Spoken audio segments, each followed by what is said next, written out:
Alors, l'histoire de l'enfant de la neige, c'est l'histoire de... Il se passe d'abord au XIIIe siècle, plus précisément dans la deuxième moitié du XIIIe siècle. Peut-être on dira pourquoi à un moment ou à un autre. Dans la deuxième moitié du XIIIe siècle à Pamiers, c'est-à-dire pas loin de chez moi, dans un coin que je connais bien, et dans un coin, et à une époque où un monde se termine, une société se délite, se défait, la société méridionale d'avant la croisade contre les Albigeois, c'est-à-dire avec les hérétiques, les troubadours. Il faudra parler des troubadours quand même, parce qu'on les a maltraités, je trouve. Les troubadours, c'est aujourd'hui, vu d'ici, ce mot recouvre une sorte de type un peu efféminé qui gratte la guitare sous le balcon d'une fille. Bon, les troubadours, c'était pas ça du tout. Je dis ça parce que mon héros est un troubadour, en tout cas un jeune homme, Geoffrey, qui veut le devenir. Il se trouve que son histoire, l'histoire familiale, si l'on peut dire, l'histoire de ce que lui raconte sa nourrice en tout cas, lui dit qu'il a été trouvé à demi nu dans la neige. Il devait avoir 2 ou 3 ans, un enfant perdu comme ça. Un jour d'hiver, il a été recueilli par le prieur du couvent des frères prêcheurs de Pamiers. Il est destiné à la vie ecclésiastique, puisque, bon, normalement, il devrait devenir frère prêcheur lui aussi, mais il a d'autres idées en tête. Il est occupé par la poésie, il a envie d'écrire. Il a rencontré sur une place de Pamiers un jongleur, un chanteur, un troubadour qui chantait des chansons. Il a été séduit par ça et il a découvert sa vocation. Pour lui, c'est ça. Et donc, il ne peut pas le dire à son père. Un prieur de frères prêcheurs ne peut pas entendre ça. Donc, il s'en va. Il a 15 ans, 16 ans. Il quitte le cocon familial pour aller vivre sa vie de troubadour au loin. Et bon, il s'absente 4 ou 5 ans. Et le hasard fait qu'il revient à Pamiers 5 ans après en être parti. Et le roman, en fait, commence là, à son retour.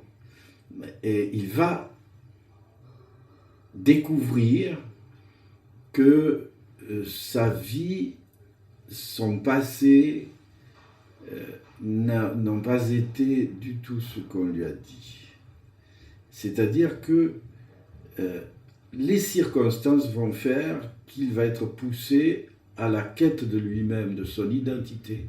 Et pas seulement de son identité, puisqu'il va découvrir l'amour, et qui va devenir un élément fort, profond de sa vie désormais.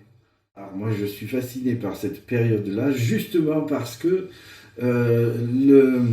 la société méridionale se défait, les gens ont adhéré quand même fortement en masse à une hérésie selon l'Église catholique, le catharisme. Cette hérésie, l'implantation de cette hérésie a donné lieu à une croisade, la croisade contre les Albigeois, qui a fait des dégâts considérables pendant 40 ans. Donc la société s'est défaite, les Français ont gagné, et la société méridionale était plutôt clanique. Il y avait des seigneurs locaux un peu partout et cette société-là se défait. C'est-à-dire que les gens ne savent plus où ils sont, où ils en sont, qu'est-ce qu'il faut croire, à qui il faut obéir, Bon, voilà, leur société s'est défaite. Ça ne vous rappelle rien, ça ? Je crois qu'on est dans ce cas aujourd'hui. Un peu la famille, ça a perdu son sens, les valeurs morales ou autres, on ne sait plus à quoi se raccrocher. Et sur le plan spirituel, c'est pareil. L'Église a perdu sa force de persuasion, on se tourne vers des philosophies ou des mystiques plus ou moins exotiques, voilà, parce qu'on ne sait pas trop que faire ni où aller. Donc, de ce point de vue, il y a des parentés entre les deux périodes. Mais ce délitement social a une conséquence que je trouve bénéfique, qui est que les gens tout à coup sont libres. Libres de penser, de faire, d'agir, enfin pas d'agir, non, mais enfin de penser en tout cas. Ils peuvent construire leur propre vie à leur manière. Voilà. Et puis, on ne peut pas, on n'a jamais pu faire l'économie de la quête du sens de la vie. Et Geoffrey se retrouve troubadour, c'est-à-dire, peut-être il faut dire deux mots de ça. Les troubadours sont les inventeurs du sentiment amoureux. Ce n'est pas rien. C'est même révolutionnaire. À cette époque, ça l'est encore au nôtre, puisque on ne réalise peut-être pas qu'on vit toujours aujourd'hui sur une conception de l'amour qu'ont inventé les troubadours. À l'époque, avant les troubadours, la femme était considérée selon sa fonction, c'est-à-dire vierge, mère ou putain. Il n'y avait pas de compagne. Les troubadours inventent la compagne. Donc, ils tombent amoureux d'une fille d'auberge.